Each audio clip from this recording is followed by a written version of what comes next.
পর্যন্ত আমি যত ভর্তার রেসিপি আপনাদের সাথে শেয়ার করেছি তার মধ্যে এটা হলো সবচেয়ে সেরা স্বাদের ভর্তার রেসিপি আজকে আপনাদের সাথে শেয়ার করব। আসসালামু আলাইকুম, আশা করি সবাই ভালো আছেন, সুস্থ আছেন। ভর্তার রেসিপি বানানোর জন্য আমার প্রথমে লাগবে একটা সবুজ মিষ্টি কুমড়া। তা আমি এখান থেকে অর্ধেকটা মিষ্টি কুমড়া কেটে নিয়েছি। আর আমি খোসাটা রেখে দিব, যেহেতু কচি মিষ্টি কুমড়া আর খোসাটা খেতেও ভালো লাগবে। আর ভর্তাটা যখন বানাবো হলুদ আর সবুজ মিশ্রণ থাকবে আর দেখতে অনেক লোভনীয় লাগবে। তো আমি এখানে কেটে নিয়েছি স্লাইস করে। তারপর চুলায় একটা ফ্রাই প্যান বসিয়ে আমি কিছু সরিষার তেল দিয়ে দিয়েছি। তেল গরম হয়েছে, তারপর আমি কেটে রাখা মিষ্টি কুমড়োগুলো দিয়ে দিব। তো মিষ্টি কুমড়োগুলো দিয়ে আমি এক পাশ ভেজে নিয়েছি। যখন ভাজা হয়েছে তারপর আমি উল্টিয়ে দিব। তো আমি সবগুলো উল্টে দিয়েছি।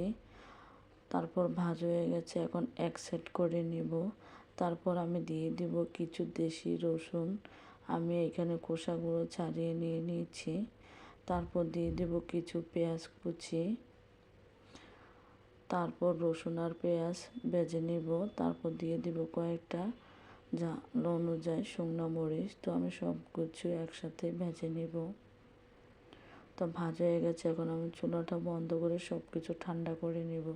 তো ঠান্ডা হয়ে গেছে, তারপর আমি প্লেটে নিয়েছি আর শুকনো মরিচের সাথে কিছু লবণ দিয়েছি। তারপর মরিচ লবণ দিয়ে ভেঙে নিব।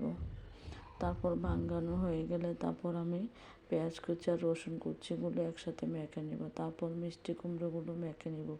আর মিষ্টি কুমড়োগুলো খুবই সুন্দরভাবে সিদ্ধ হয়েছে, আপনারা হয়তো দেখে বুঝতে পারছেন। তারপর আমি দিয়ে দিব কিছু পেঁয়াজ কুচি। যখন ভর্তাটা খাবো দাঁতের নিচে পেঁয়াজ কুচিগুলো পড়বে, খুবই ভালো লাগবে। তারপর আমি এখানে দিয়ে দেব বেশি করে ধনিয়া পাতা কুচি। তারপর সব কিছু একসাথে মিশিয়ে নিব। তারপর দিয়ে দিব 1 নম্বর খাঁটি সরিষার তেল। তারপর মেখে নিব। আর শীতকালে খাঁটি সরিষার তেল দিয়ে ভর্তা খেতে অনেক ভালো লাগে। আর এই মিষ্টি কুমড়ার ভর্তাটা খেতে এত মজা হয় আর দেখতে খুবই লোভনীয় হয়েছে, মাশাআল্লাহ। তো যারা এভাবে ভর্তা বানিয়ে খান না মিষ্টি কুমড়া দিয়ে, একবার হলেও খেয়ে দেখবেন। তা আমি তো ভাত নিয়ে বসে পড়েছি খাওয়ার জন্য। ভর্তা দেখলে আমার জিভে জল চলে আসে খাওয়ার জন্য। খুবই অসাধারণ হয়েছে এক কথা। ভর্তার রেসিপিটা কেমন হয়েছে কমেন্টে সবাই জানাবেন। আর ভালো থাকবেন, সুস্থ থাকবেন। আল্লাহ হাফিজ।